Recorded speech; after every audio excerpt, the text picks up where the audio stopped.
Hello everyone, एक बार फिर से स्वागत है आपका अपना यूट्यूब चैनल साइंस गुरु रवि में। गाइज, आप सभी को पता है मानव आंख से आपके प्रतियोगी परीक्षाओं में बहुत सारे क्वेश्चन पूछे जाते हैं, जैसे कि रेलवे ग्रुप डी में, एनटीपीसी में, एलपी टेक्नीशियन में, आरआरबी में, आरपीएफ में, एसएससी में, Rajasthan police, Delhi police, labour assistant, पटवार और भी अदर कॉम्पिटिटिव एग्जाम में बहुत सारे क्वेश्चन पूछे जाते हैं। तो सबसे पहले, अगर आपने मानव आंख वाले चैप्टर की थ्योरी नहीं पढ़ी है, ज़्यादा नहीं है, 1 से 1.5 घंटे की थ्योरी है, आपको नीचे लिंक डिस्क्रिप्शन में मिल जाएगा, जाकर के देख लेना। उसके अलावा आज की इस क्लास में मैं आपको करवाने वाला हूं 2016 से लेकर के 2023 तक रेलवे ग्रुप डी में, एनटीपीसी में, एलपी टेक्नीशियन में, आरआरबी में, आरपीएफ में जितने भी क्वेश्चन पूछे गए हैं वो सभी क्वेश्चन में आपको यहाँ पर मानव आंख से वो सभी क्वेश्चन मैं आपको करवाने वाला हूँ। लेकिन भैया, इसकी एक क्लास ऑलरेडी पहले हो चुकी है जिसमें मैंने आपको 5 क्वेश्चन करवाए थे, 5 प्रीवियस ईयर के क्वेश्चन करवाए थे। तो अगर आपने पहली क्लास नहीं देखी है तो उसका आपको नीचे लिंक डिस्क्रिप्शन में मिल जाएगा, जन शताब्दी एक्सप्रेस बैच में, वहां से जाकर आप इसकी पहली क्लास देख सकते हो। ये दूसरी क्लास होने वाली है। पहली क्लास में हमने 5 क्वेश्चन किए थे। आज की क्लास की शुरुआत हम क्वेश्चन नंबर 6 से करेंगे। चैप्टर का नाम है भैया ह्यूमन आई। चैप्टर का नाम क्या है? ह्यूमन आई, अर्थात मानव आंख। ये भैया हमारे चैप्टर का नाम है। ये लेक्चर नंबर 2 है, ठीक है। और आज की शुरुआत करने वाले हम क्वेश्चन नंबर 6 से। हो सकता है भैया थोड़ी सी की ये क्लास लंबी हो जाए। बेसिकली हम 30 से 40 मिनट की क्लास डालते हैं। हो सकता है आज 1 घंटे की, 1 घंटा 10 मिनट की, 1 घंटा 20 मिनट की क्लास खिंच जाए, क्योंकि भैया आज की इस क्लास में मैं इस चैप्टर को पूरा करवाने के लिए सोच रहा हूँ। क्योंकि फायदा क्या, हमें तो पढ़ना है ना, तो सारे क्वेश्चन एक साथ ही करवा देता हूँ। हल्का सा चैप्टर है, इजी चैप्टर है, बहुत जल्दी हो जाएगा। चलिए फिर आज के क्लास की शुरुआत करते हैं। चैनल पर नए तो मेरे भाई चैनल को सब्सक्राइब कर लेना, बेल आइकन को प्रेस कर लेना, ताकि आपके पास हमारे वीडियो का नोटिफिकेशन टाइम टू टाइम पहुंच सके। मैं सभी प्रतियोगी परीक्षाओं के लिए बायोलॉजी पढ़ाता हूँ। इस यूट्यूब चैनल पर आपको बायोलॉजी के बहुत सारे चैप्टरों की थ्योरी मिल जाएगी, बायोलॉजी के बहुत सारे चैप्टरों के प्रीवियस ईयर के क्वेश्चन मिल जाएंगे। आप जा करके देखिए, आराम से मजा आ जाएगा। चलिए आज की क्लास की शुरुआत करते हैं। ये रहा आपकी स्क्रीन पर क्वेश्चन नंबर 6। देखिए भैया, ये रहा आपकी स्क्रीन पर क्वेश्चन नंबर 6। अच्छा क्वेश्चन है। क्वेश्चन नंबर 6 कहता है कॉर्निया और जो रेटिना है वो शरीर के किस अंग में पाए जाते हैं? आपके ऑप्शंस है। ऑप्शन नंबर ए कान, ऑप्शन नंबर बी है आंख, ऑप्शन नंबर सी है हथेली, ऑप्शन नंबर डी है नाक। ये सिंपल क्वेश्चन है भैया, बहुत इजी क्वेश्चन है। आरआरबी जेईई में पूछा गया है 24/5/2019 को। बताइए इस क्वेश्चन का राइट आंसर क्या होगा? जल्दी जल्दी बताओ, इस क्वेश्चन का राइट आंसर क्या होगा? भैया इस क्वेश्चन का राइट आंसर होने वाला है, आप सभी को पता है, इस क्वेश्चन का राइट आंसर होगा ऑप्शन नंबर बी आंख। देखिए, मानव आंख के जितने भी भाग है और जो परत है उनके नाम आप याद कर लीजिए, क्योंकि अक्सर यहाँ से क्वेश्चन पूछे जाते हैं इस प्रकार के कि निम्न में से कौन सा मानव आंख का एक भाग है, या फिर निम्न में से कौन सा मानव आंख का एक भाग नहीं है। जैसे कि ये क्वेश्चन आपसे पूछा गया है कि कॉर्निया और रेटिना शरीर के किस अंग में पाए जाते हैं, ये इसी तरह का क्वेश्चन है, तो आंख में पाए जाते हैं। देखिए भैया, ध्यान से समझना मेरी बातों को। भैया इधर देख लो यार, अगर कुछ चीजें आपको सीखनी है ना मेरे भाई, तो मेरी तरफ देख लिया करो यार। क्या होता है, कभी कभी हम मोबाइल में तो पढ़ते रहते हैं, लेकिन हमारा ध्यान क्या है, इधर उधर भटक जाता है। तो भैया ध्यान से समझ लेना मेरी बातों को, क्योंकि अगर आपने एक बार ध्यान से देख लिया ना तो फिर कभी नहीं भूलोगे। देखो भैया, आपकी जो आंख होती है ना, सबसे पहले आंखों की जो परत होती है, तो आंखों की परत कितनी होती है? आंखों की 3 परत होती है मेरे भाई। कितनी परत होती है? 3 परत होती है। एक होती है स्क्लेरा, स्क्लेरा सही है, ये स्क्लेरा सही लिखा है मैंने, स्क्लेरा। देख लेता हूँ गलती ना हो जाए, बस स्क्लेरा स्प्रिंग देख रहा हूँ बस। सही है मेरे भाई, स्क्लेरा ऐसे ही लिखते हैं। इसे कहा जाता है भैया श्वेत पटल। क्या कहा जाता है? श्वेत पटल कहा जाता है।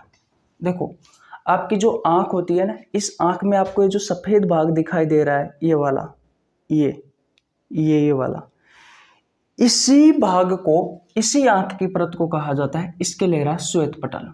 ये सबसे बाहरी परत होती है, ये आंख की सबसे बाहरी परत होती है मेरे भाई। इस बारे में आपको पता होना जरूरी है। ये पहली है स्क्लेरा, दूसरी होती है कोरोइड। दूसरी कौन सी है? दूसरी है कोरोइड। ये जो कोरोइड है ये बीच वाली परत है भैया, ये बीच वाली परत, ये बीच वाली परत होती है भैया कोरोइड।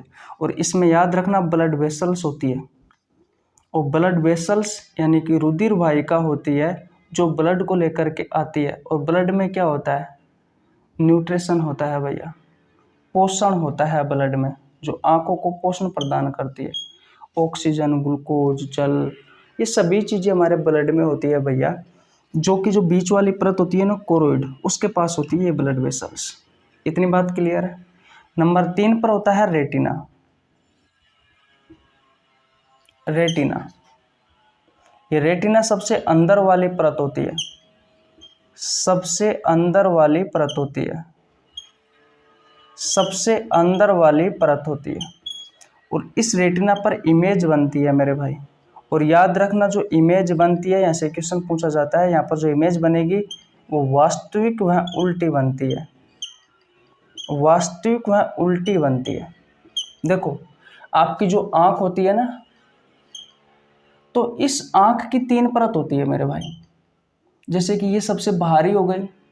अब बाहरी है तो इसका नाम क्या होगा? इसके ले रहा है श्वेत पटल, ये सफ़ेद रंग की होती है। ये जो आपको दिखाई दे रही है ना, ये सफ़ेद सफ़ेद सी, ये आपकी सबसे बाहरी परत होगी। उसके बीच में एक परत और पाई जाती है भैया, तो बीच वाली जो परत होगी उसे कहा जाता है कोरोइड, जिसमें ब्लड वेसल्स, रुधिर वाहिकाएं उपस्थित होती है, जो ब्लड को लेकर के आती है आपकी आंखों तक। और इस ब्लड में क्या होता है? ग्लूकोज होता है, ऑक्सीजन होता है, वाटर होता है, ये सारी चीज़ें होती है। और फिर अंदर की तरफ एक परत और होती है भैया, और ये अंदर वाली जो परत होती है, ये अंदर वाली जो परत होती है, इसका नाम क्या है? इसका नाम है मेरे भाई रेटिना। इस पर इमेज बनती है, और इस पर जो इमेज बनती है, यहाँ से आपके एग्जाम में क्वेश्चन पूछा जाता है, इस पर इमेज जो बनेगी आपकी रेटिना पर, वो वास्तविक का उल्टी बनती है। ठीक है। अब ये वास्तविक और उल्टी ये जो इमेज बनती है, ये ऑप्टिक नर्व की सहायता से आपके ब्रेन के पास पहुंचती है, ये छवि भैया, है कि नहीं है? फिर आपको ब्रेन इस इमेज को सीधी करके बताता है, फिर आपके ब्रेन में उस इमेज के प्रति बहुत सारे विचार प्रकट होते हैं। जैसे कि अभी आप मुझे देख रहे हो, तो आपकी आंखों पर जो इमेज बनती है वो वास्तविक या उल्टी बनती है, लेकिन आपका ब्रेन इसे सीधी करके दिखा रहा है। फिर आपके प्रति बहुत सारे विचार आ रहे हैं इस इमेज के प्रति। जैसे कि आप देख रहे हो कि भैया हम ह्यूमन आई यानी कि मानव आंख वाला चैप्टर पढ़ रहे हैं, और मानव आंख वाले चैप्टर में भी हम प्रीवियस ईयर के क्वेश्चन कर रहे हैं, जो 2016 से लेकर के 2023 तक रेलवे ग्रुप डी में, एनटीपीसी में, एलपी टेक्नीशियन में, आरआरबी में, आरपीएफ में पूछे गए हैं, वो सभी क्वेश्चन हम करवा रहे हैं। इसका पार्ट 1 कंप्लीट हो चुका है, ये पार्ट 2 है। ये सारी चीज़ें आपको आ रही है, इसमें मैं आपको पढ़ा रहा हूँ, है कि नहीं है? आप वो व्हाइट बोर्ड पे पढ़ रहे हो, है कि नहीं है? ब्लैक मार्कर से मैं लिख रहा हूँ, ये सारी थॉट आपके दिमाग में चलते रहते हैं भैया, है कि नहीं? तो बस पहली चीज़ तो आपको यह याद रखना है कि आंखों की 3 परत होती है। मैंने थ्योरी जब पढ़ाई थी इस मानव आंख वाले चैप्टर की, तो बहुत अच्छे से आपको पढ़ाया था।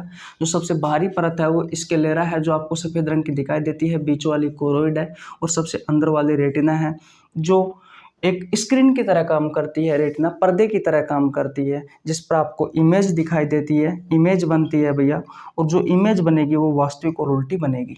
बोलो यहाँ तक की बात क्लियर है या नहीं है? तो भैया अगर आपसे जब भी इस प्रकार के क्वेश्चन पूछे जाते हैं, जैसे कि ये क्वेश्चन में पूछा गया है कि भैया कॉर्निया और रेटिना शरीर के किस अंग में पाए जाते हैं, तो रेटिना भैया शरीर के किस अंग में पाए जाते हैं? अरे भैया आँख का जो सबसे आंतरिक परत है उसका नाम है भैया रेटिना, जिस पर इमेज बनती है, ये स्क्रीन की तरह काम करता है, पर्दे की तरह काम करता है, और जो इस पर इमेज बनती है वो वास्तविक और उल्टी बनती है मेरे भाई। तो हमारा राइट आंसर क्या हो जाएगा? ऑप्शन नंबर बी हो जाएगा आँख। यहीं पर ये क्वेश्चन खत्म नहीं होता, हम आंखों के भागों के बारे में भी डिस्कस करने वाले हैं। बस ये है मेरा भाई, आप हमारे साथ जुड़े रहिए, आपको अच्छी अच्छी चीज़ें हम बताते रहेंगे, ताकि आपके एग्जाम में चाहे कोई सा भी क्वेश्चन आ जाए, आप उस क्वेश्चन को अच्छे से कर सकते हो। ठीक है। ये आंखों की 3 परत हो गई। सबसे भारी है स्क्लेरा, जिसे श्वेत पटल कहा जाता है। कोरोइड, जिसमें ब्लड वेसल्स उपस्थित होती है, रुधिर वाहिकाएं उपस्थित होती है, जो ब्लड को लेकर के आती है, और ब्लड में बहुत सारी चीज़ें होती है, ग्लूकोज, ऑक्सीजन, जल वगैरह। सबसे अंदर की तरफ जो होती है वो होती है रेटिना। इस रेटिना को दृष्टि पटल भी कहा जाता है, दृष्टि पटल भी कहा जाता है, क्योंकि यहाँ पर दृष्टि इमेज बनती है भैया, इस वजह से इसे दृष्टि पटल भी कहा जाता है, चित्र बनता है ना, इस वजह से। अब देखो, अब आंखों के भाग के बारे में देख लेते हैं। आंखों के भाग। वैसे मैं लास्ट क्लास में भी बता के आया था मैं आपको यही सारी बातें, लेकिन कोई बात नहीं, एक बार और देख लो यार, काहे फर्क पड़ता है, बस याद होना चाहिए।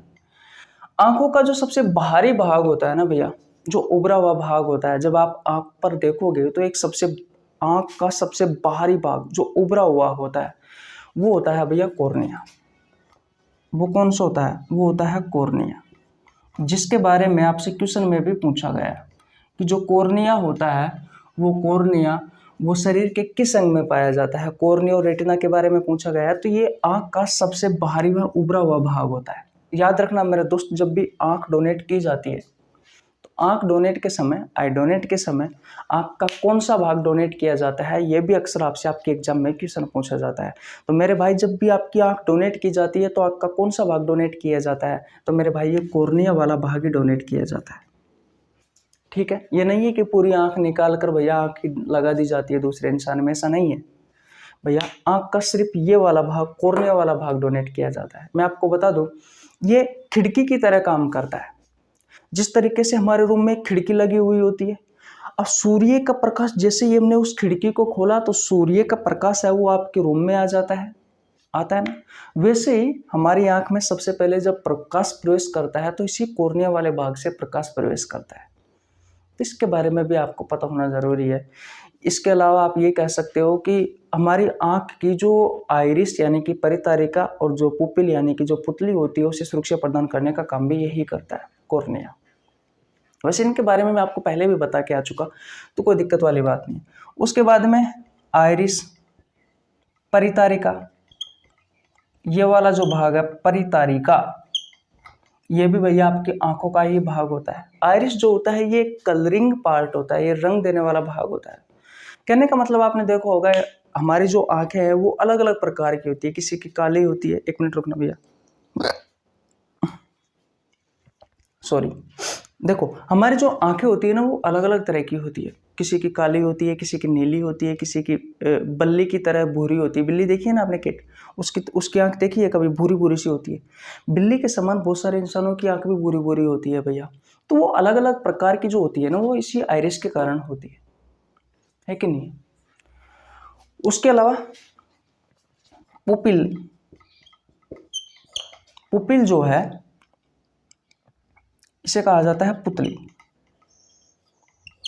तो आपकी आंखों का ये पुतली वाला भाग होता है जो प्रकाश को नियंत्रित करने का काम करता है, जो मेरे भाई प्रकाश को नियंत्रित करने का काम करता है। किसको नियंत्रित करने का काम करता है मेरे भाई? प्रकाश को नियंत्रित करने का काम करता है। किसको नियंत्रित करने का काम करता है? प्रकाश को नियंत्रित करने का काम करता है। किसको नियंत्रित करने का काम करता है मेरे भाई? प्रकाश को नियंत्रित करने का काम करता है ये पुपिल। किस तरीके से? एक छोटा सा एग्जाम्पल की सहायता से समझिए। जैसे कि गर्मियों के दिन है, अब गर्मियों के दिनों में आप अचानक मकान से बाहर गए, है कि नहीं, और बाहर जाकर आपने देखा कि भैया धूप बहुत तेज है, सिर पर आपने कुछ पटक रखा है जैसे कि आपका हैंकी वगैरह। तो जब भी आप प्रकाश में प्रवेश करते हो, धूप में जाते हो, तो आपने देखा होगा आपकी आंख खुलती नहीं है, बिल्कुल छोटी छोटी सी हो जाती है इस तरीके से, है कि नहीं। आंखें हमारी मच जाती है, कहने का मतलब आंखें हमारी खुलना बंद हो जाती है, बिल्कुल थोड़ी थोड़ी सी खुली हुई रहती है, देखो होगा आपने। लेकिन जब आप गर्मियों के दिनों में बहुत ज़्यादा प्रकाश से अचानक आप रूम के अंदर आते हो तो थोड़ी देर के लिए आपको रूम में कुछ दिखाई नहीं देता। भाई रूम में आपको कुछ दिखाई नहीं देता तो आप क्या करते हो? आंखें खोल करके देखते हो ऐसे। तो देखो होगा प्रकाश में हमारी जो ये पुतली है ना, ये पुतली ये प्रकाश की मात्रा को हमारी आंखों के लिए नियंत्रित करती है। अधिक प्रकाश में थोड़ी लो हो जाती है, यानी कि थोड़ी कम हो जाती है, इसका आकार कम हो जाता है, और कम प्रकाश में इसका आकार ज़्यादा हो जाता है। तो ये भी क्वेश्चन अक्सर आपसे रेलवे में पूछा जाता है कि भैया प्रकाश को नियंत्रित करने का कार्य हमारी आंख का कौन सा भाग करता है? तो प्रकाश को नियंत्रित करने का कार्य हमारी आंख का ये पुपिल, पुतली वाला भाग करता है। और याद रखना इस पुपिल को कंट्रोल करने का कार्य कौन करता है? ये आइरिस करता है भैया। तो आप ये भी कह सकते हो कि प्रकाश को नियंत्रित करने का कार्य आइरिस और पुपिल यानी कि दोनों ही करते हैं, क्योंकि पुपिल जो होती है प्रकाश के नियंत्रण को काम, प्रकाश सूर्य का प्रकाश है, इस प्रकाश को नियंत्रित करने का काम करती है। और इस पुतली को नियंत्रित करने का कार्य कौन करती है? आपकी आइरिस करती है। तो ये चीज़ें भी आपको ध्यान रखनी है। आगे चलते हैं भैया, इसके अलावा लेंस के बारे में बात करते हैं। अब मुझे ये बताओ कि हमारी आंखों में कौन सा लेंस होता है? ये क्वेश्चन आपसे पूछा जाता है। बताइए, आपकी आंखों में जो लेंस होता है वो कौन सा होता है? याद रखना मेरे भाई, आपकी आंखों में जो लेंस होता है वो उत्तल लेंस होता है। कौन सा लेंस होता है? वो उत्तल लेंस होता है। और याद रखना, आपकी आंखें किस सिद्धांत पर काम करती है? तो प्रकाश के अपवर्तन के सिद्धांत पर काम करती है। प्रकाश के अपवर्तन के सिद्धांत पर काम करती है। अब मुझे ये बताओ कि प्रकाश के अपवर्तन का सिद्धांत क्या होता है? फिजिक्स में आपने पढ़ा होगा। याद रखना भैया, हमारी आंख जो होती है वो प्रकाश के अपवर्तन के सिद्धांत पर काम करती है। इतनी बात क्लियर है। इसके अलावा एक्वस उमर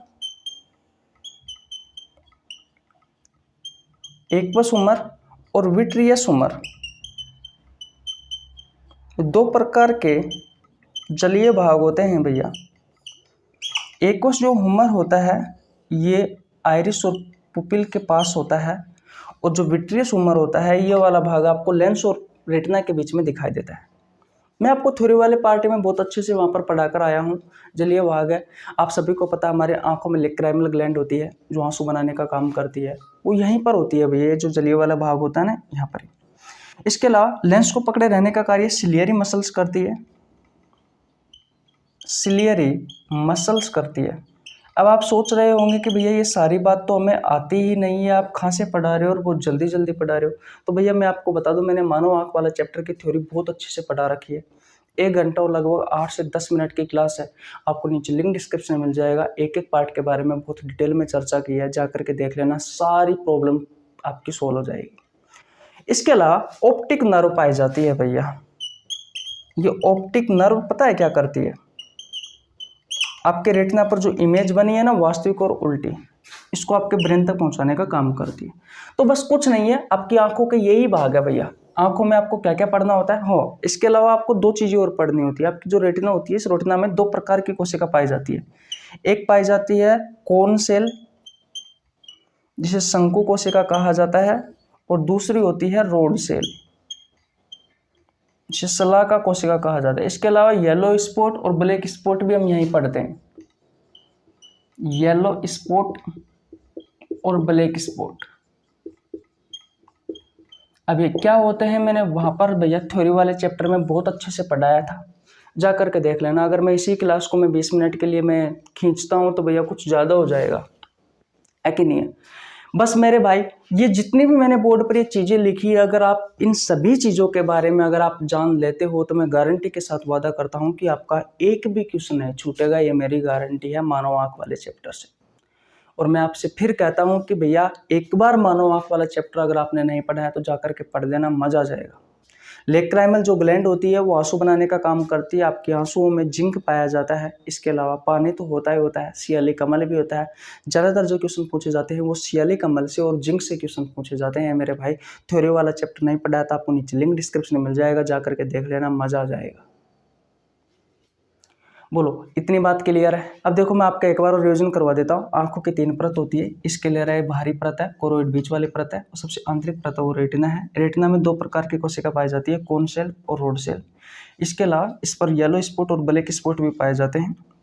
थ्योरी में मैंने आपको बहुत अच्छे से पढ़ाया है। आंखों के ये कुछ भाग है, जैसे कि कॉर्निया है, आइरिस है, पुपिल है, लेंस है, एक्वस उमर है, विट्रियस उमर है, और ऑप्टिक नर्व है भैया।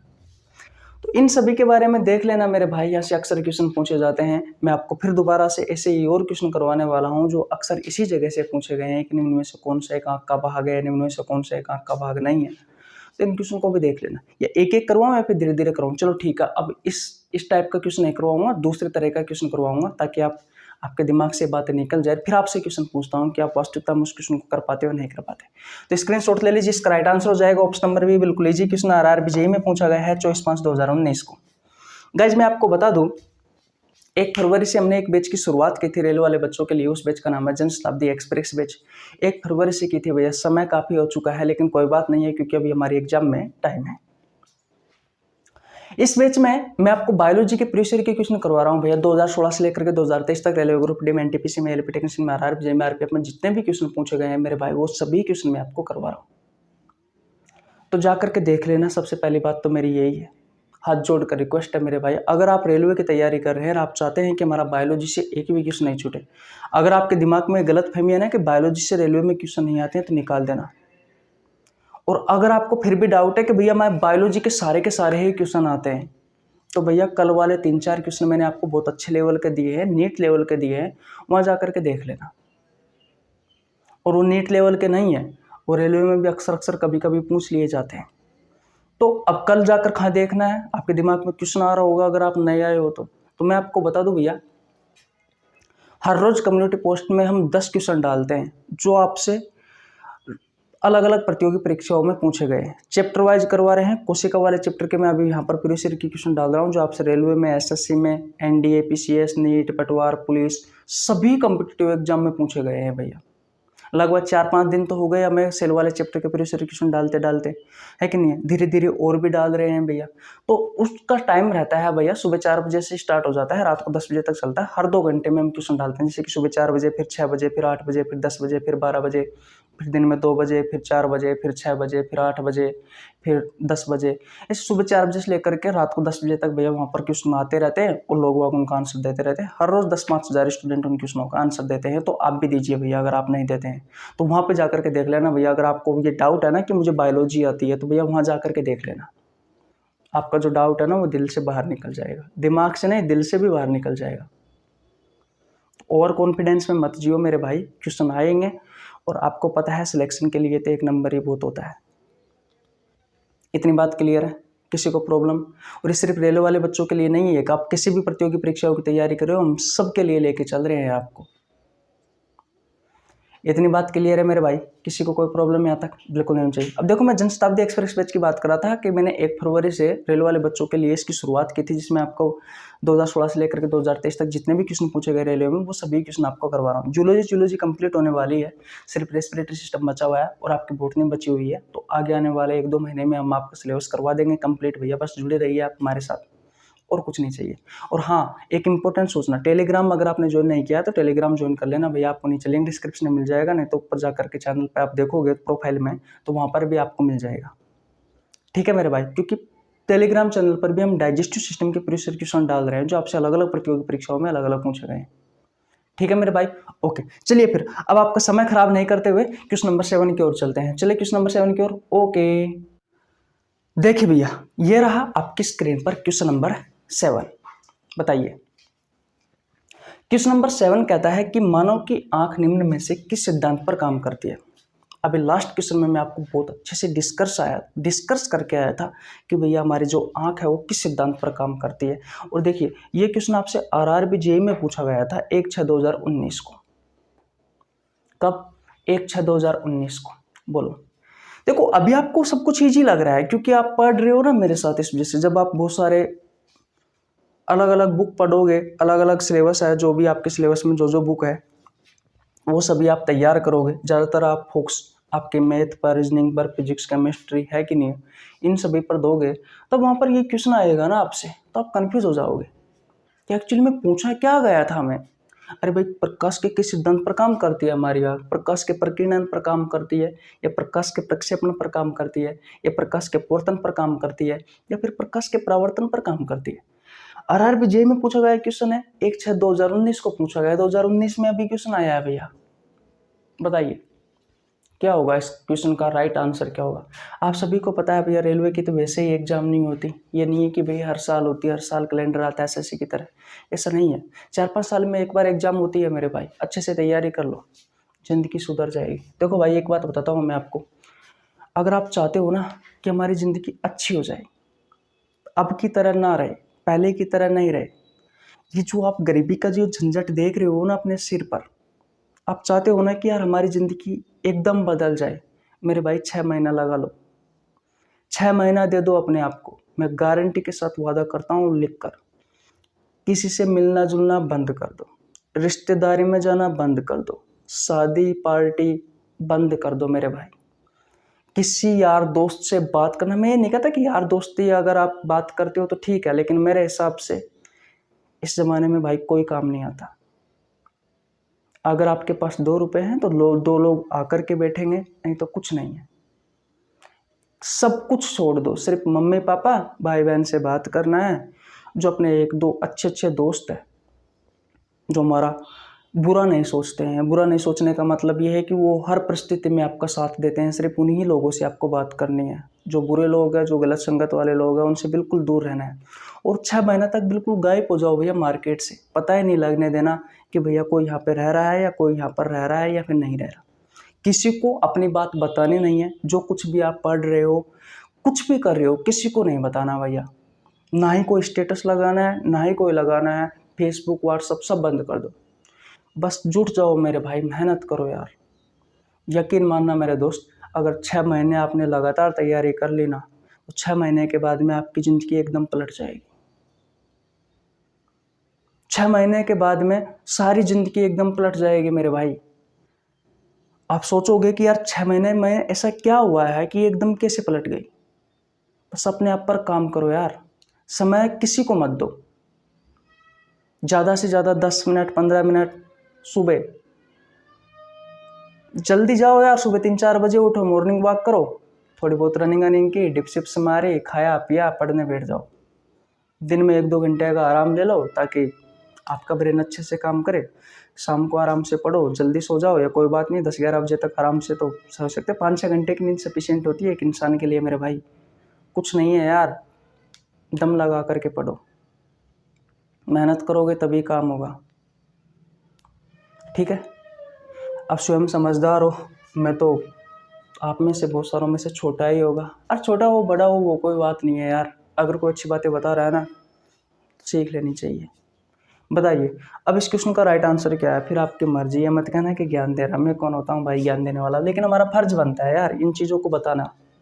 क्योंकि आप जिस एग्जाम की तैयारी कर रहे हो ना, उससे आपका सपना पूरा नहीं होगा, उससे आपके पापा का सपना पूरा होगा, आपकी माँ का सपना पूरा होगा मेरे भाई।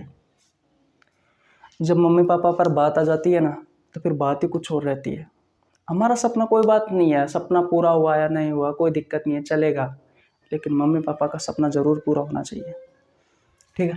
चलिए बताओ, मानव की आंख निम्न में से किस सिद्धांत पर काम करती है मेरे भाई।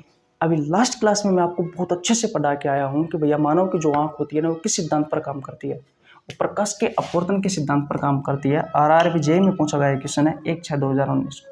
काहे समझाना, आप सभी जानते हो कि प्रकाश का अपवर्तन का सिद्धांत क्या होता है। कमेंट बॉक्स में बता दो भैया, ठीक है। चले आगे, बोलो बोलो बोलो बोलो, चले आगे। किसी को प्रॉब्लम है आता है? बिल्कुल नहीं होनी चाहिए। चले आगे, ओके। क्वेश्चन नंबर 8 की ओर चले, ओके भैया। देखिए भैया, ये रहा आपकी स्क्रीन पर क्वेश्चन नंबर 8। ये क्वेश्चन आपसे RRB NTPC में पूछा गया है 30/3/2016 को। सामान्य आंख के लिए स्पष्ट दृष्टि की न्यूनतम दूरी कितनी होती है। यानी कि एक जो सामान्य आंख होती है भैया, सामान्य आंख का मतलब है कि उस आंख पर आप किसी भी चीज का यूज नहीं कर रहे हैं, जैसे कि किसी चश्मा का यूज नहीं कर रहे हैं या किसी भी प्रकार के उपकरण का यूज नहीं कर रहे हैं। जो आपकी नेक्ड आई होती है, जो नगन आंख होती है, उन आंखों के लिए कहा गया है कि भैया सामान्य आंख के लिए स्पष्ट दृष्टि की न्यूनतम दूरी कितनी होती है। यानी कि कम से कम कितनी दूरी पर आप किसी चीज को स्पष्ट देख सकते हैं। कम से कम कितनी दूरी पर आप किसी चीज को स्पष्ट देख सकते हैं आपकी सामान्य आंखों के द्वारा। ये क्वेश्चन आपसे पूछा गया है। क्वेश्चन है RRB NTPC में पूछा गया है 30/3/2016 को। बताइए 15, 20, 25, 30। बताइए राइट आंसर क्या होगा। इसका राइट आंसर होगा भैया ऑप्शन नंबर C 25। बोलो, किसी को प्रॉब्लम है अब तक? बिल्कुल नहीं होनी चाहिए। चलो इजी क्वेश्चन था, कोई बात नहीं। नेक्स्ट क्वेश्चन की ओर चलते हैं भैया। क्वेश्चन नंबर 9 की ओर चले, ओके। देखिए भैया, ये रहा आपकी स्क्रीन पर क्वेश्चन नंबर 9। पहले क्वेश्चन को पढ़ो भैया, और हाँ क्वेश्चन मिस मत करना, क्योंकि इस क्वेश्चन में मैं आपको इतनी अच्छी जानकारी देने वाला हूँ, यकीन मानना दोस्त। 2-3 कॉन्सेप्ट आपके एक बार में क्लियर हो जाएंगे इस क्वेश्चन में। तो हम समय तो लेते हैं भैया, लेकिन ये चीजें जो है ना, वो आपको बहुत अच्छी अच्छी बता देते हैं, ठीक है। क्वेश्चन नंबर 9 कहता है कि जब कोई व्यक्ति केवल नजदीक होने वाली वस्तुओं को ही देख पाए तो इस स्थिति को क्या कहा जाता है। आपके ऑप्शंस है दूरदृष्टि दोष, ऑप्शन नंबर बी है निकट दृष्टि दोष, ऑप्शन नंबर सी है जरा दृष्टि दोष, ऑप्शन नंबर डी है कोई नहीं। RRB NTPC में पूछा गया क्वेश्चन है 31/3/2016 को। बताइए मेरे भाई राइट आंसर क्या होगा। 31/3/2016 को पूछा गया क्वेश्चन RRB NTPC में। अब ध्यान से समझना मेरी बातों को, ध्यान से।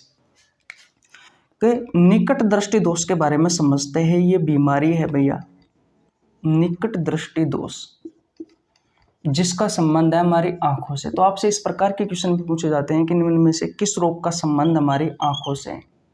तो निकट दृष्टि दोष आंखों से संबंधित एक बीमारी है। अब इस बीमारी में क्या होता है, जो निकट की वस्तु होती है, जो निकट की वस्तु यानी कि जो पास की वस्तु होती है, उसे तो हम स्पष्ट देख पाते हैं, उसे तो हम इस बीमारी में स्पष्ट देख पाते हैं। लेकिन मेरे भाई जो दूर की वस्तु होती है, उस दूर की वस्तु को हम धुंधली देख पाते हैं, वो हमें धुंधली दिखाई देती है, वो हमें धुंधली दिखाई देती है।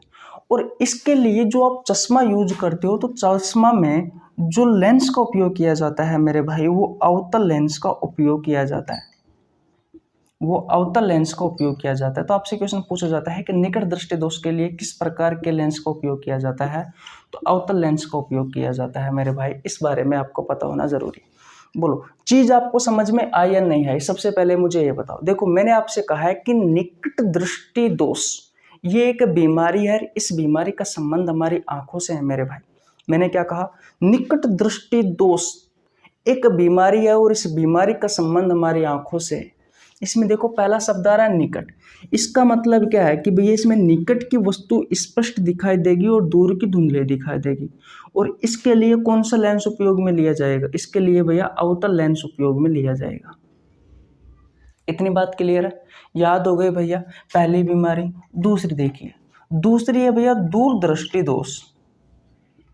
दूर दृष्टि दोष, ये जो दूर दृष्टि दोष बीमारी है ना मेरे भाई, अब देखो शुरुआत में क्या आ रहा है, दूर आ रहा है। तो दूर का मतलब क्या है कि भैया इसमें जो है वो दूर की वस्तु आपको स्पष्ट दिखाई देगी। देखो शुरुआत में दूर आ रहा है तो इसमें दूर की वस्तु स्पष्ट दिखाई देगी मेरे भाई। और इसमें जो पास की वस्तु है यानी कि जो निकट की वस्तु है वो आपको मेरे भाई धुंधली दिखाई देगी, वो आपको धुंधली दिखाई देगी। और इसमें कौन सा लेंस उपयोग में लिया जाता है, इसमें उत्तल लेंस उपयोग में लिया जाता है। बोलो सबसे पहले मुझे ये बताओ कि ये दोनों बीमारी आपको समझ में आई या नहीं आई। अगर मैं आपसे क्वेश्चन पूछूं कि मानव आंख से संबंधित कोई दो बीमारियों के नाम बताइए, तो आप फटाफट भैया इन दो बीमारियों का नाम बता देना। तो आप तुरंत इन दो बीमारियों के नाम बताओगे। और इन बीमारियों में से पहली बीमारी है निकट दृष्टि दोष, जिसमें निकट की वस्तु है भैया वो स्पष्ट दिखाई देती है, दूर की वस्तु धुंधली दिखाई देती है। निकट है तो निकट की वस्तु स्पष्ट दिखाई दे रही है, दूर की वस्तु धुंधली दिखाई दे रही है। इसके लिए अवतल लेंस का उपयोग किया जाता है चश्मे में भैया। दूर दृष्टि दोष जो बीमारी है, इस बीमारी में याद रखना मेरे भाई, दूर है तो दूर की वस्तु स्पष्ट दिखाई दे रही है, पास है तो पास की वस्तु धुंधली दिखाई दे रही है। और इसके लिए उत्तल लेंस उपयोग में लिया जाता है। इतनी बात क्लियर है, किसी को प्रॉब्लम यहाँ तक बिल्कुल नहीं चाहिए। ओके अब आगे चलिए और समझिए। एक बीमारी और है भैया जो मैंने ऑप्शन में ली हुई है, जरा दृष्टि दोष। इसके बारे में वो समझ लेते हैं कि ये क्या है भैया, जरा दृष्टि दोष। देखिए जरा दृष्टि जो दोष बीमारी होती है ना, इसमें जो व्यक्ति होता है, जो रोगी होता है, उसे न तो निकट की वस्तु स्पष्ट दिखाई देती है और ना ही भैया दूर की वस्तु स्पष्ट दिखाई देती है, दोनों ही इसे धुंधली दिखाई देती है भाई। ना तो उससे पास की वस्तु स्पष्ट रूप से दिखाई देगी और ना ही उसे दूर की वस्तु स्पष्ट दिखाई देगी। इसी बीमारी को कहा जाता है मेरे भाई जरा दृष्टि दोष। ऐसी बीमारी को क्या कहा जाता है, ऐसी बीमारी को कहा जाता है मेरे भाई जरा दृष्टि दोष। अब दोबारा से समझना, इसके लिए जो चश्मा का यूज किया जाता है उसमें भैया दो प्रकार के लेंस लगते हैं, यानी कि उत्तल और अवतल। उत्तल जो लेंस लगता है वो ऊपर की ओर होता है और अवतल जो लेंस होता है मेरे भाई वो नीचे की तरफ होता है। इस प्रकार के लेंस का उपयोग किया जाता है इस जरा दृष्टि दोष वाले रोगी के लिए। ठीक है मेरे भाई, ऐसी चश्मा बनती है मेरे भाई। अब बताओ किसी को कोई प्रॉब्लम, किसी को कोई प्रॉब्लम। अब कैसे याद करोगे कि ऊपर उत्तल रहेगा नीचे अवतल रहेगा। अरे भैया जब हम ऐसे देखते हैं, देखो एक आपने ऐसे देखा और एक आप ऐसे देखते हो, तो ऐसे देखते हो यानी कि आपका जो फेस है वो जस्ट सामने है, यानी कि आप दूर की वस्तुओं को देख रहे हो, है कि नहीं है। तो दूर की वस्तुओं के लिए उत्तल लेंस उपयोग में लिया जाता है। तो जब आप ऊपर की तरफ देखते हो तो उत्तल लेंस है भैया, जो दूर की वस्तुओं को दिखाई देने में सहायक है। नीचे की तरफ अवतल लेंस। जब आप पढ़ते हो तो आपकी गर्दन इस तरीके से होती है, आपकी आंखें नीचे होती है, यानी कि निकट की वस्तुओं को आप देख पा रहे हो। तो निकट की वस्तुओं के लिए किस प्रकार का लेंस उपयोग में लिया जाता है मेरे भाई, अवतल लेंस उपयोग में लिया जाता है। ठीक है, तो नीचे की वस्तु, अगर कहने का मतलब जरा दृष्टि दोष में जो आंख होती है, जो आंख में जो चश्मा होता है, उस चश्मे में नीचे की तरफ अवतल लेंस उपयोगी लिया जाता है और ऊपर की तरफ उत्तल लेंस उपयोग लिया जाता है। इतनी बात क्लियर है। मैं आपको एक बार फिर से दोबारा से रिवीजन करवाने की कोशिश करता हूँ, जहाँ तक आपको समझ में आ गया होगा। अगर फिर भी अगर आपका कोई डाउट है तो मेरे भाई कोई दिक्कत नहीं है, हम आपको सारी चीजें बता देंगे भैया, हम आपको सारी बातें क्लियर करवा देंगे। देखो, निकट दृष्टि दोष जो होता है ना, उसमें निकट की वस्तु स्पष्ट दिखाई देती है मेरे भाई, और जो दूर की वस्तु है वो धुंधली दिखाई देती है, और इसके लिए उपयोग में लिया जाता है अवतल लेंस। दूरदृष्टि दोष में भैया दूर की वस्तु है वो स्पष्ट दिखाई देती है, लेकिन पास की वस्तु है वो धुंधली दिखाई देती है मेरे भाई, इसमें उत्तल लेंस उपयोग में लिया जाता है। जो जरा दृष्टि दोष होता है उसमें दूर की वस्तु भी आपको धुंधली दिखाई देती है और पास की वस्तु भी मेरे भाई धुंधली दिखाई देती है। तो इसके लिए भैया उत्तल और अवतल दोनों प्रकार के लेंस का उपयोग किया जाता है, लेकिन ये याद रखना है कि उत्तल लेंस ऊपर की ओर होगा, नीचे की तरफ अवतल लेंस होगा। बोलो, सारी चीजें क्लियर है? सारी चीजें क्लियर है भैया? किसी को प्रॉब्लम यहाँ तक? बोलो, किसी को प्रॉब्लम यहाँ तक? बिल्कुल नहीं होनी चाहिए। देखो, घबराने वाली कोई दिक्कत नहीं है, सब चीजें याद हो जाएगी। अगर आप पहली बार पढ़ रहे हैं तो भी आपको याद हो जाएगी, अगर आपने पहले से पढ़ रखा है तो फिर तो कोई दिक्कत वाली बात नहीं। चले आगे, क्वेश्चन नंबर 10 की ओर चले भैया। ओके, चलते हैं भैया नेक्स्ट क्वेश्चन की ओर चले। ओके, देखिए भैया, ये रहा आपकी स्क्रीन पर क्वेश्चन नंबर 10। क्वेश्चन नंबर 10 कहता है कि निम्नलिखित में से कौन सा आंख का एक विकार है, आंख का रोग कौन सा है भैया, इसके बारे में आपको बताना है। देखिए, यहाँ पर जो ऑप्शन दिए गए हैं ना, वो भैया बहुत अच्छे अच्छे क्वेश्चन दिए गए हैं। देखिए, अगर आपने मानव रोग वाला चैप्टर नहीं पढ़ा है ना मेरे भाई, तो जाकर के पढ़ लेना। जनशताब्दी एक्सप्रेस बैच की जो मैंने शुरुआत की थी वो ह्यूमन डिसीज शायद मानव रोग वाले चैप्टर से ही की थी, और लगभग इसमें 20 से 22 क्लास, शायद 1 महीना ही लगा था भाई। मानव रोग में मैंने आपको लगभग 1 महीना में कंप्लीट करवाया था। एक एक बीमारी के बारे में अलग से सेपरेट मैंने आपको करवाए थे। तो भैया, अगर आपने मानव रोग वाला चैप्टर नहीं पढ़ा है तो आपको नीचे लिंक डिस्क्रिप्शन में मिल जाएगा, नहीं तो आप जनशताब्दी एक्सप्रेस बैच में जाकर भी आप देख सकते हैं। वहाँ पर मैंने जनशताब्दी एक्सप्रेस बैच में तो मैंने प्रीवियस ईयर के क्वेश्चन करवाए हैं, वैसे मैं थ्योरी का आपको नीचे लिंक डिस्क्रिप्शन में दे दूंगा। एक एक बीमारी के बारे में अलग से पढ़ाया है। जैसे कि मानव रोग जो होता है ना, उसको हम 3, 4, 5 भागों में बांटते हैं। जैसे कि जीवाणु से होने वाली बीमारी मैंने आपको अलग से पढ़ाई थी, बैक्टीरिया से होने वाली बीमारी, वायरस से होने वाली बीमारी अलग से पढ़ाई थी, कवक से होने वाली बीमारी अलग से पढ़ाई थी, प्रोटोजोआ से होने वाली बीमारी अलग से पढ़ाई थी, अनुवांशिक रोगों के बारे में मैंने अलग से पढ़ाया था। तो जो टीबी है ये एक बैक्टीरिया से होने वाली बीमारी है, तो मानव डिसीज वाले चैप्टर मैंने आपको बहुत अच्छे से पढ़ाया था। टीबी का टीका पढ़ाया था, किस बैक्टीरिया के कारण होता है, और मैंने बहुत सारी चीज़ें बताई थी। टीबी किस तरीके से एक इंसान से दूसरे इंसान में फैलती है। गठिया जो रोग है, इसके बारे में मैंने आपको उत्सर्जन तंत्र वाले चैप्टर में पढ़ाया था। तो उत्सर्जन तंत्र वाला चैप्टर नहीं पढ़ाया तो चैनल पर जाइए, प्ले लिस्ट में जाकर चेकआउट करिए। पीलिया रोग के बारे में मैंने आपको पाचन तंत्र वाले चैप्टर में पढ़ाया था, डाइजेस्टिव सिस्टम वाले चैप्टर में पढ़ाया था। तो डाइजेस्टिव सिस्टम वाला चैप्टर नहीं पढ़ाया तो जाकर के पढ़ लेना भैया। और निकट दृष्टि दोष के बारे में अभी हम लास्ट क्वेश्चन में ही भैया पढ़ के आए हैं, क्योंकि यहाँ पर अगर मैं इनको समझाने लग गया तो फिर भैया बहुत ज़्यादा टाइम हो जाता है ना, तो हमें तो हमारे चैप्टर के हिसाब से चलना रहता है। और निकट दृष्टि दोष का मैं आपको एक बार फिर से रिवीजन करवा देता हूँ कि भैया जो निकट दृष्टि दोष है, इस निकट दृष्टि दोष ये एक आंखों से संबंधित बीमारी है। मैंने आपसे कहा था कि इस प्रकार के क्वेश्चन अक्सर पूछे जाते हैं कि उनमें से किस बीमारी का संबंध हमारी आंख से है या हमारी आंख से नहीं है। तो निकट दृष्टि दोष आंखों से संबंधित एक बीमारी है मेरे भाई, जिसमें आपको जो निकट की वस्तु है वो तो स्पष्ट दिखाई देती है, लेकिन जो दूर की वस्तु होती है वो धुंधली दिखाई देती है मेरे भाई, वो धुंधली दिखाई देती है। और इस प्रकार के रोग के लिए जो हम चश्मा का उपयोग करते हैं, उसमें जो लेंस का उपयोग करते हैं वो अवतल लेंस का उपयोग करते हैं। बोलो, किस लेंस का उपयोग करते हैं? अवतल लेंस का। दूरदृष्टि दोष में दूर की वस्तु स्पष्ट दिखाई देती है, नजदीक की वस्तु धुंधली दिखाई देती है। इसमें हम किस प्रकार के लेंस का उपयोग करते हैं? उत्तल लेंस का। जरा दृष्टि दोष में दूर की वस्तु भी धुंधली दिखाई देती है, निकट की वस्तु भी हमें धुंधली दिखाई देती है। ऊपर की तरफ उत्तल लेंस का उपयोग करते हैं चश्मा में, नीचे की तरफ अवतल लेंस का उपयोग करते हैं।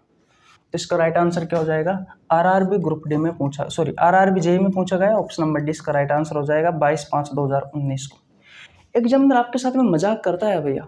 कभी कभी तो इतने अच्छे अच्छे क्वेश्चन दे देता है, इतने इजी क्वेश्चन दे देता है, इतने इजी क्वेश्चन देता है कि भैया इनको पढ़ने में मैं सेकंडों का समय लगता है, पूरी 1 मिनट भी नहीं लगती इनका क्वेश्चन करने में।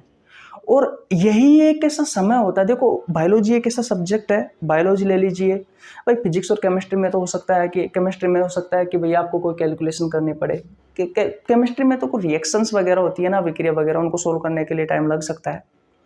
लेकिन मुख्य रूप से फिजिक्स में भी भैया कैलकुलेशन करनी पड़ती है थोड़ी बहुत, है कि नहीं है। लेकिन बायोलॉजी एक ऐसा सब्जेक्ट है ना मेरे भाई, जिसमें अगर आपको थ्योरी आती है ना, कॉन्सेप्ट क्लियर है ना आपके, तो 1 मिनट से कम समय में भी आप उस क्वेश्चन का आंसर दे सकते हो।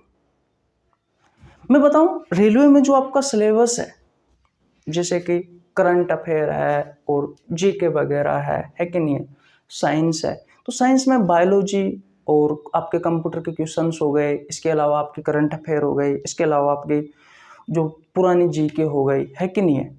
तो ये कुछ 3-4 ऐसे सब्जेक्ट है जिनसे क्वेश्चन तो पूछे जाते हैं, लेकिन थोड़ा सा कम क्वेश्चन पूछे जाते हैं, इतने क्वेश्चन नहीं पूछे जाते भैया रेलवे वगैरह में। जैसे कि 25 क्वेश्चन में अगर साइंस है तो 25 में से हो सकता है कि 7 से 8 क्वेश्चन आपको बायोलॉजी के देखने पड़े और बाकी को आपको फिजिक्स के देखने पड़े। कोई समय था बायोलॉजी का क्रेज था भैया, बायोलॉजी से बहुत ज़्यादा क्वेश्चन पूछे जाते थे। लेकिन आजकल क्या है कि थोड़ा सा सिस्टम चेंज हो चुका है, आपके सिलेबस चेंज हो चुके हैं।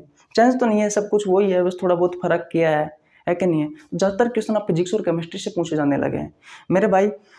आवर्त सारणी एक चैप्टर है, उसको रट लेना, क्योंकि भैया फिक्स है, आप रेलवे की किसी भी एग्जाम की तैयारी कर रहे हो, अगर आपके सिलेबस में साइंस है तो आवर्त सारणी से क्वेश्चन आएगा ही आएगा, ये फिक्स है। और बायोलॉजी में कुछ ऐसे चैप्टर है जिनका मैं आपको नाम बता देता हूँ, जैसे कि ह्यूमन डिसीज हो गया, विटामिन्स वाला चैप्टर हो गया, है कि नहीं है। ये ऐसे चैप्टर है भैया जहाँ से आपके एग्जाम में क्वेश्चन पूछे ही पूछे जाते हैं भाई, यहाँ से आपके एग्जाम में क्वेश्चन पूछे ही पूछे जाते हैं, फिक्स है, आएंगे चाहे एक ही क्वेश्चन आए। मानो आंख भी एक अच्छा वो है चैप्टर है, यहाँ से भी क्वेश्चन पूछे जाते हैं। अक्सर आपसे जनरल साइंस पूछी जाती है, जो नॉर्मली डेली लाइफ में जो हम यूज लेते हैं वो सारी चीज़ें पूछी जाती है। वैसे आपके सिलेबस में जूलॉजी, बॉटनी और माइक्रोबायोलॉजी तीनों आती है बायोलॉजी में, तो भैया कोई बात नहीं है। आप किसी भी एग्जाम की तैयारी करें, हम सभी प्रतियोगी परीक्षाओं के लिए आपको इस यूट्यूब चैनल पर बायोलॉजी पढ़ाते हैं भैया, बहुत अच्छे लेवल की। आप देख लेना, आपके एग्जाम के एक भी कुछ नहीं छूटेगा, बस आप हमारे साथ जुड़े रहिए, जैसे हम कहते हैं वैसे करिए, आपको आपकी सफलता जरूर मिलेगी मेरे भाई, ठीक है। तो इस क्वेश्चन का राइट आंसर क्या हो जाएगा, ऑप्शन नंबर डी हो जाएगा, निकट दृष्टि दोष। बहुत इजी क्वेश्चन पूछता है यार एग्जामिनर, कभी कभी लगता है कि हम पढ़ क्या रहे हैं। चलिए आगे, ठीक है। चलो भैया नेक्स्ट क्वेश्चन की ओर चलते हैं, क्वेश्चन नंबर 11 की। चलिए आगे, ओके। देखिए भैया, ये आज का हमारा अंतिम क्वेश्चन है, इसका एक पार्ट और आएगा भैया जिसमें आपके पूरे क्वेश्चन हो जाएंगे, ठीक है। क्वेश्चन नंबर 11 कहता है कि मानव नेत्र के रेटिना पर बना प्रतिबिंब होता है। देखो अगर मैं इसी क्लास में कराने की कोशिश करूँ तो कम से कम 1 घंटा, और 1 घंटा तो नहीं लेकिन 40-50 मिनट तो लग ही जाएगी, फिर क्लास बहुत बड़ी हो जाएगी भैया। तो कोई बात नहीं, 40-45 मिनट खूब होता है। मानव नेत्र के रेटिना पर बना प्रतिबिंब होता है। मैं आपको पहले ही बता चुका कि हमारे आंख की जो आंतरिक परत होती है वो होती है रेटिना, और रेटिना पर जो आपका प्रतिबिंब बनता है वो कैसा बनता है। मैंने कहा था कि जो रेटिना है ये आंतरिक परत होती है, और ये स्क्रीन की तरह काम करती है। जो पर्दा होता है उस पर्दे की तरह काम करती है। इस पर क्या बनती है, इस पर इमेज बनती है, और जो इमेज बनती है वो कैसी बनती है मैं आपको पहले ही बता के आ चुका, वास्तविक वह उल्टी बनेगी। कौन सा राइट आंसर होगा हमारा राइट आंसर होगा ऑप्शन नंबर है। ऑप्टिक नर्व की सहायता से ये जो इमेज है हमारे ब्रेन के पास जाती है, ब्रेन हमें सीधा करके दिखाता है, फिर उस इमेज के प्रति हमारे बहुत सारी सोच होती है, बहुत सारे थॉट आते हैं, विचार आते हैं। ये पता होना जरूरी है आपको भैया। बहुत अच्छे से आज की क्लास मस्त हुई है भैया, बहुत सारी चीज़ें हमने सीखी। स्क्रीनशॉट ले लीजिए, ले लिया आपने स्क्रीनशॉट, ओके। अब बताओ, अब भैया मेहनत तो देख ही सकते हो, हमारे यहाँ जयपुर में बहुत ज़्यादा गर्मी है यार, करीबन 5-7 दिन हो गए, बहुत ज़्यादा गर्मी है, बहुत ही ज़्यादा। खैर कोई ना, गर्मी का टाइम तो अब लगभग 10-15 दिन और मान लीजिए, उसके बाद में सर्दी स्टार्ट हो जाएगी। यहाँ पर जितनी गर्मी पड़ती है ना उतनी सर्दी भी पड़ती है मेरे भाई। चलो कोई बात नहीं, अब चैनल को सब्सक्राइब नहीं किया तो भाई सब्सक्राइब कर लेना, बेल आइकन को प्रेस कर लेना ताकि आपके पास हमारी वीडियो का नोटिफिकेशन टाइम टू टाइम पहुंच सके। और टेलीग्राम ज्वाइन जिस भाई ने नहीं किया है तो भैया जा करके कर लेना, क्योंकि वहाँ पर मैं आपको डाइजेस्टिव सिस्टम के प्रीवियस ईयर के क्वेश्चन करवा रहा हूँ जो आपसे अलग अलग प्रतियोगी परीक्षाओं में पूछे गए। आप हमारा लेवल तो देख ही चुके हैं, कम्युनिटी पोस्ट में जो क्वेश्चन डालता हूँ उसमें। कोई बात नहीं, बस जुड़े रहिए। मिलते हैं नेक्स्ट वीडियो में, तब तक के लिए जय हिंद, जय भारत, राम राम, बाय बाय।